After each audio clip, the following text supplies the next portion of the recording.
What is up, film fans? Epic Film Guy Justin here on what is one of the most monumental weekends we've had in years. San Diego Comic-Con delivered, and it delivered the goods in every way, shape, or form. We had yesterday the moment that I had been waiting for so long. We finally got the trailer, full trailer, for Batman vs. Superman Dawn of Justice. A small story for you. I was at the gym working out hardcore, pumping that iron, and as I skimmed through my phone constantly, just awaiting something new to hit, from Comic-Con, the trailer hit. I stopped in my tracks, literally could not breathe, and watched it repeatedly over and over again. I had to literally stop what I was doing, stop training, and I said, I'm going home now. So I could go put it on the big screen and just continue to watch it again. That's how affected I was by this trailer. Wow. Seriously. The teaser did not even begin to explain how much depth is going to be in this film. It looks amazing. I was stunned. I'm in awe. What other words can I use to explain to you how excited I am about this movie? I don't know. However, we see a lot of cool things in this trailer, and I'll touch on it a little bit, more things we got to see at Comic-Con, because we got a lot of goodies. We see in the Batman vs. Superman Dawn of Justice trailer the aftermath of Man of Steel. Now, previously we were told that Batman Superman wasn't going to necessarily be a direct sequel to Man of Steel. You could have fooled me, because it looks like this is dealing with the exact situations and themes that were left off in Man of Steel. We see Bruce Wayne in Metropolis at one of his Wayne financial buildings dealing with the end battle between Zod and Superman. It seems as though Bruce Wayne and Batman are taking this personal. They are not going to be able to deal with the fact that this super intelligent alien is going to be in their world and could potentially destroy the world and be a much larger threat than Batman's ever dealt with. So it seems as though he's going to take matters in his own hands. A very bitter and brutal Batman we see here, and it looks like he's going to try to take the Man of Steel out. Some other amazing things that we see in the trailer, aside from the awesome Batman imagery. I mean, we all knew Snyder was going to make Batman look fantastic. Like we've never seen him before, especially those little fight scenes we get glimpses of. But we get to see some other cool things. The first time seeing Gal Gadot's Wonder Woman. Not much of her. We see her as Diana, and a couple glimpses here and there, but we see her in action, in full costume, and man, she looks powerful. To any of those naysayers out there saying that Gadot is too scrawny, she's not muscular enough to be the Amazon princess, really, dude? Seriously, just watch that trailer. She completely convinced me. Now, as far as how she's going to be in the film, as far as performance and line delivery and such, I don't know. We'll obviously have to wait to see. Obviously, Snyder cast her for a reason, and she looks beautiful on screen so far. Obviously, the action sequences in this look stunning. Goosebumps all over.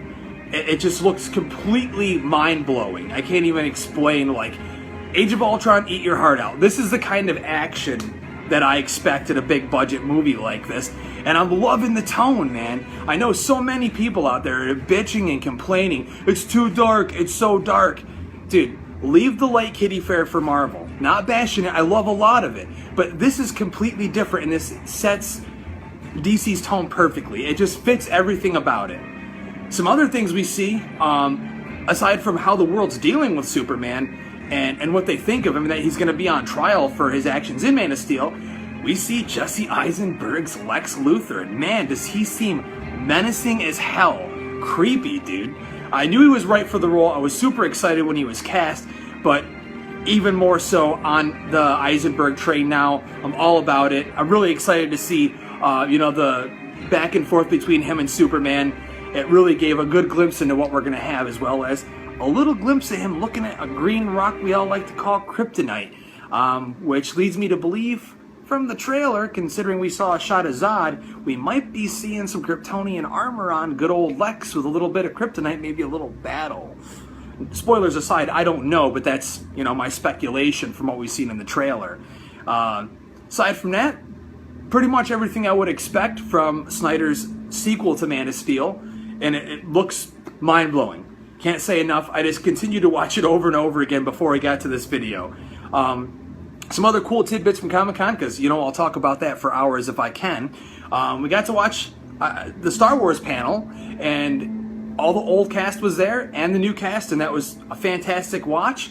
They talked about the new film, though they didn't talk about any spoilers, luckily. JJ had a lot to say about what they did with the film, and an awesome behind-the-scenes sizzle reel of some great footage. That's really stacking up to be the biggest film of the year, and I'm really excited about that. That is my #1 most anticipated of 2015, so December can't get here soon enough. And then March comes soon after, thank God.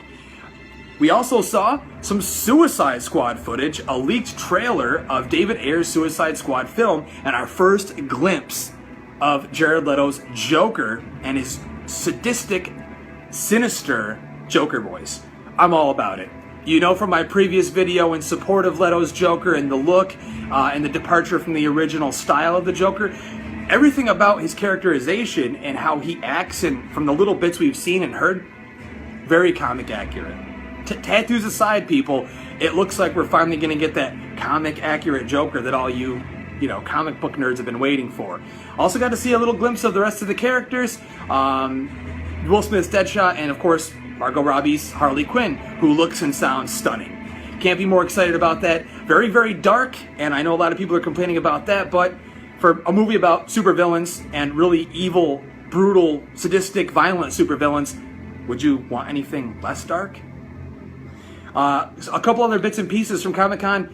We got footage of Deadpool, which I will gladly and openly admit I did not watch the leaked footage from the Deadpool trailer. I am holding out for an HD version of that, only simply because I think it deserves it. The only reason I did the Suicide Squad footage is because the leak was actually quite a good quality, and I just had to hear Leto's Joker voice.